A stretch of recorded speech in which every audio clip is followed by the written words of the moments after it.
नमस्कार, आप देख रहे हैं हिंदी खबर में हूं आपके साथ अमित शर्मा। सियासत में संकेतों की अपनी अहमियत होती है और बीजेपी को संकेतों की सियासत में महारत हासिल है।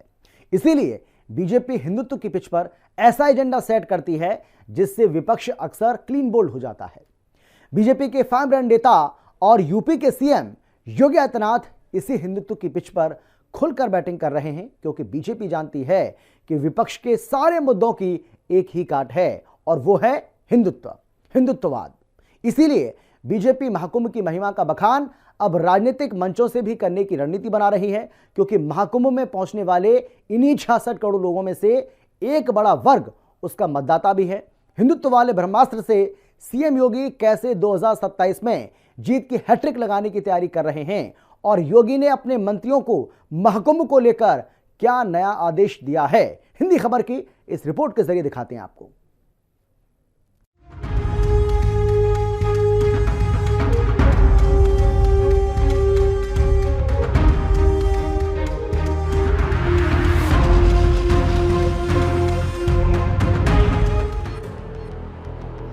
गंगा की सौगंध, योगी का संकल्प, 2027 के लिए योगी का एजेंडा सेट। 5 साल सफलतापूर्वक चलाने के बाद भी फिर से थंबिंग मेजॉरिटी के साथ आए हैं और 27 में फिर से आएंगे।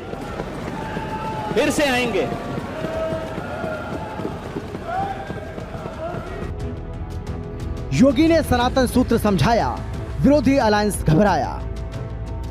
अर्थ और कामनाओं की पूर्ति हो सकती है और प्रयागराज महाकुंभ ने भगवान वेदव्यास की इस वाणी को सत्य साबित किया। योगी का 80-20 फॉर्मूला, क्या करेंगे अखिलेश राहुल? किसी अन्य जगह की घटना को प्रयागराज से जोड़ करके बदनाम करने की साजिशें हो रही थी।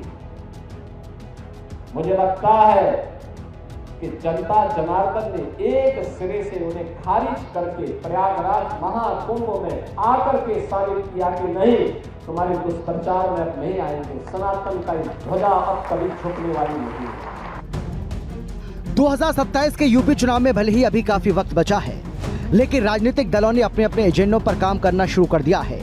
एक तरफ समाजवादी पार्टी जहां पीडीए के सहारे अपनी चुनावी नैया पार लगाने की जुगत में जुटी है, तो वहीं सत्ताधारी बीजेपी योगी आदित्यनाथ के चेहरे पर हिंदुत्व के एजेंडे को धार देने में जुट गई है। 2027 के चुनाव में बीजेपी राम के नाम, महाकुंभ के काम और सीएम योगी के नेतृत्व में देश के सबसे बड़े सूबे में जीत की हैट्रिक लगाना चाहती है। इसी क्रम में बीजेपी के फायर ब्रांड नेता और यूपी के मुख्यमंत्री योगी आदित्यनाथ अपने हिंदुत्व की पिच पर एक खुलकर ताबड़तोड़ बैटिंग करते नजर आ रहे हैं।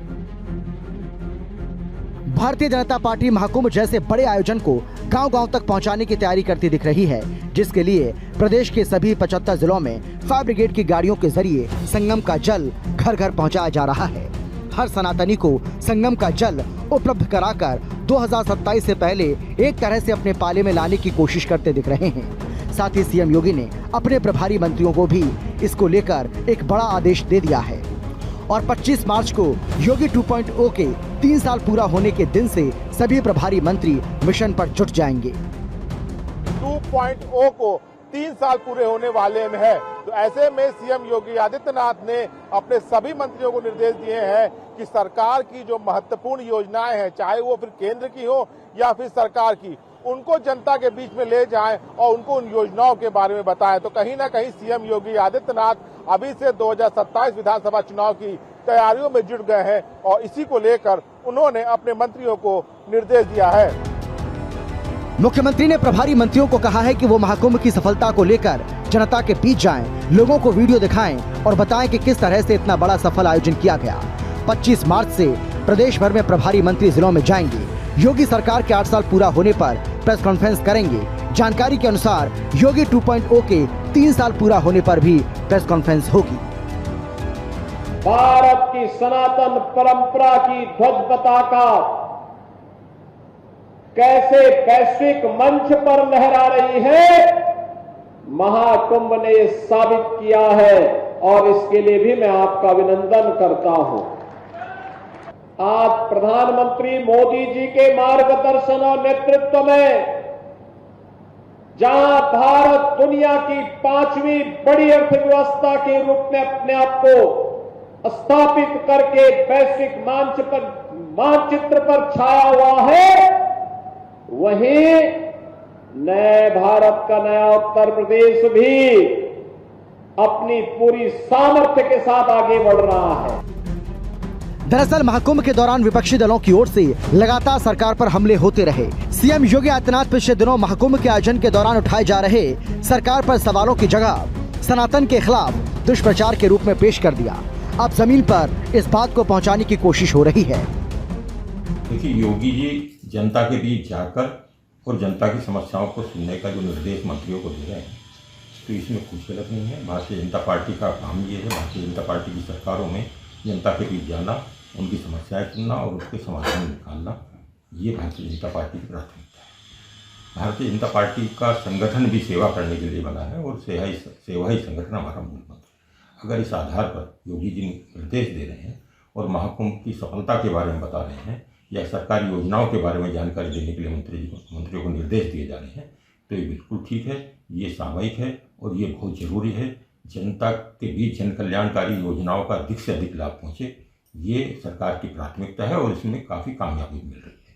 इसी आधार पर भारतीय जनता पार्टी की सरकार, योगी जी की सरकार दोबारा जनता ने जिताकर भेजी है और ये ऐसा पहली बार 37 सालों में पहली बार हुआ कि कोई सरकार अपने अच्छे कामों के ऊपर दोबारा से सत्ता में आई हो। हमें लगता है माननीय मुख्यमंत्री जी को ये आदेश देना अपने विधायक मंत्रियों को कि आप जाइए जनता के बीच में और महाकुंभ की सक्सेस स्टोरी बताइए, उससे कहीं ज़्यादा बेहतर होता कि वो अपने विधायक मंत्रियों को ये आदेश देते कि आप जाइए जनता के बीच में, जनता की समस्याओं को सुनिए और देखिए उन्हें क्या परेशानी है। और ये भी आदेश दे देते साथ ही साथ कि महाकुंभ में जो भगदड़ में लोगों की मृत्यु हुई, जाइए आप जिसके जो विधानसभा से आते हों, अगर उस विधानसभा के कोई व्यक्ति की किसी के यहाँ पे किसी ने अपने लोगों को खोया है तो उनके बीच में जाइए और जा कर के आप उनकी मदद करिए, तो वो शायद ज़्यादा बेहतर होता कि आप जा कर के सक्सेस स्टोरी सुनाइए। पहले सक्सेस तो है नहीं, फिर भी आप स्टोरी सुनाना चाहते हैं, तो मुझे नहीं लगता कि जनता आपकी स्टोरी सुनने के लिए तैयार बैठी हुई है। 2027 के चुनाव में यूपी बीजेपी के सामने चुनौती विपक्षी इंडिया गठबंधन, खासकर समाजवादी पार्टी के पिछड़ा दलित अल्पसंख्यक यानी कि पीडीए पॉलिटिक्स की है। लोकसभा चुनाव 2024 में अखिलेश ने इसके सहारे बीजेपी को पीछे छोड़ दिया था और भारतीय जनता पार्टी का सर्वण, पिछड़ा, दलित वोट बैंक वाला समीकरण कमजोर हुआ तो प्रदेश का राजनीतिक परिदृश्य भी बदल गया। हालांकि विधानसभा उपचुनाव आते आते योगी आदित्यनाथ के नेतृत्व में बीजेपी ने बाउंस बैक किया। बटोगे तो कटोगे, एक है तो सेफ है जैसे नारों के जरिए पार्टी ने अपनी खोई ताकत फिर से हासिल की है और उपचुनाव में योगी ने 8-2 के अंतर से जीत दर्ज कर ली। साथ ही सीएम योगी अब एक बार फिर से 80-20 पॉलिटिक्स पर लौटते दिख रहे हैं। आप लोग दुष्प्रचार खूब करिए, खूब हो हल्ला करिए, शब्दों की मर्यादाओं की सीमाओं को भी लांघिए, लेकिन जनता जनार्दन आपको और आपके इस चीर हरण के दृश्य को भी देख रही है। आपको कभी इसके लिए माफ नहीं करने वाली है। आप लोगों ने महाकुंभ के बारे में, अयोध्या के बारे में, कोरोना प्रबंधन के बारे में, काशी विश्वनाथ मंदिर के बारे में, संभल के बारे में जो भी दुष्प्रचार किया है, उस दुष्प्रचार का जवाब प्रदेश की जनता जनार्दन दे रही है। अभी 10 उपचुनाव में दिए हैं, आने वाले समय में भी देने, हाँ दिए है ना, उसी का परिणाम था ये। योगी आदित्यनाथ ने विधानसभा चुनाव 2027 के समीकरण को साफ कर दिया है। उन्होंने कहा कि 2027 में भी लड़ाई 80 बनाम 20 की ही होने वाली है और जातीय राजनीति से इतर भाजपा सनातन समाज को एक पाले में लाने के प्रयास में दिख रही है। साथ ही भाजपा के निचले स्तर के संगठन में पिछड़ा और दलित समाज को भी खासी तवज्जो दी गई है। ऐसे में योगी को 2027 में भी रोकना मुश्किल ही नहीं, नामुमकिन दिखाई पड़ रहा है। 5 साल सफलतापूर्वक चलाने के बाद भी फिर से थंबिंग मेजॉरिटी के साथ आए हैं और 27 में फिर से आएंगे, फिर से आएंगे।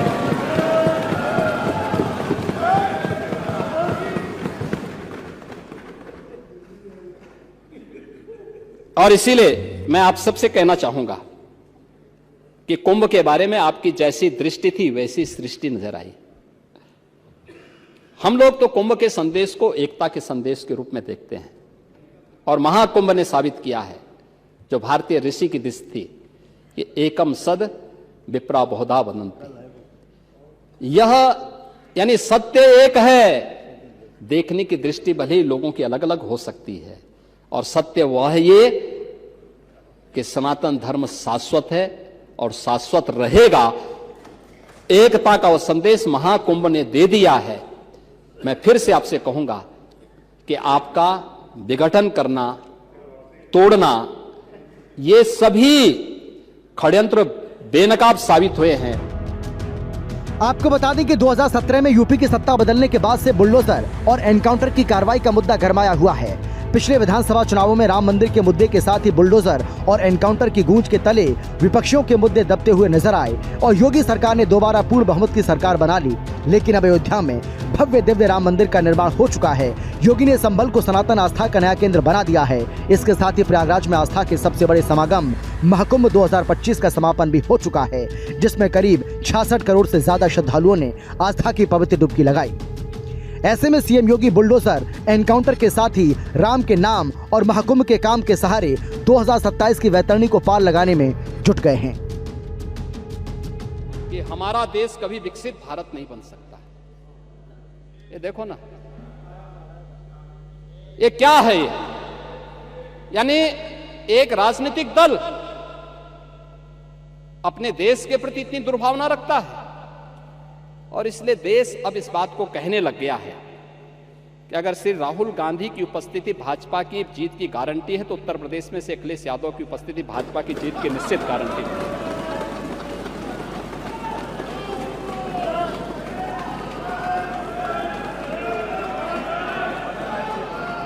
और ये गारंटी उपचुनाव ने दे दिया है। ये उपचुनाव दे चुका है, और ठीक ही बात है भाई, पप्पू और टप्पू में बहुत अंतर थोड़ा है। नाम का असर होता है, चच्चू ने वैसे थोड़ा नाम रखा है,